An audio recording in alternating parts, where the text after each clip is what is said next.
لیکن اب دل اس لیے ٹوٹتا ہے کہ وہی بچہ جس پر امیدیں باندھی ہوئی تھی وہ آ کے کہتا ہے دعا کرنا میں نے باہر جانے کے لیے کاغذ جمع کرا دیے. بڑی طبیعت پریشان ہوتی.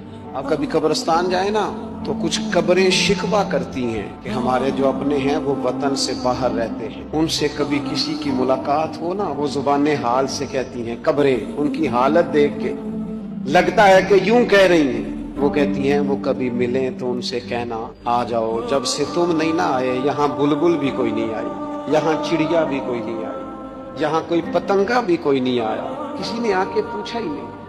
ہمارے بچے ہمارے اپنے کیوں گئے وطن سے باہر؟ وہ اس لیے کہ یہاں ان کے لیے مشکلات بڑھائی گئیں, یہاں کاروبار کے مواقع پیدا نہیں کیے گئے, یہاں باصلاحیت لوگوں کے لیے گنجائش نہیں بنی. اللہ تعالیٰ اس وطن کے حال پہ رحمت کی نظر فرمائے.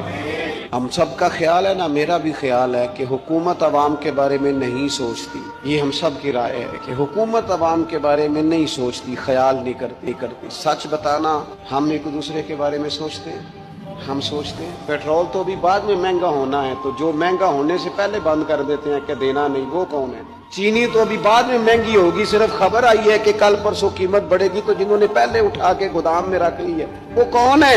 ابھی تو صرف پیغام آیا ہے کہ گھی کی قیمت بڑھنے لگی ہے, تو جنہوں نے پہلے کہہ دیا ختم ہو گیا نہیں دینا, وہ کون ہے؟ وہ خدا کے بندے, حکومت ہمارا نہیں سوچتی, ہم ایک دوسرے کا سوچتے ہیں. میری امیروں سے گزارش ہے تھوڑے سے جو اضافی خرچے ہیں وہ کم کر دیں. ایک دروازے کے سامنے ہوم ڈیلیوری والا کھڑا ہے 10,000 روپے کا کھانا لے کے, فاسٹ فوڈ, اور اس کے ساتھ جو گھر والے ہیں وہ انتظار کر رہے ہیں کہ بجلی کا بل جمع کرانے کو پیسے مل جائیں.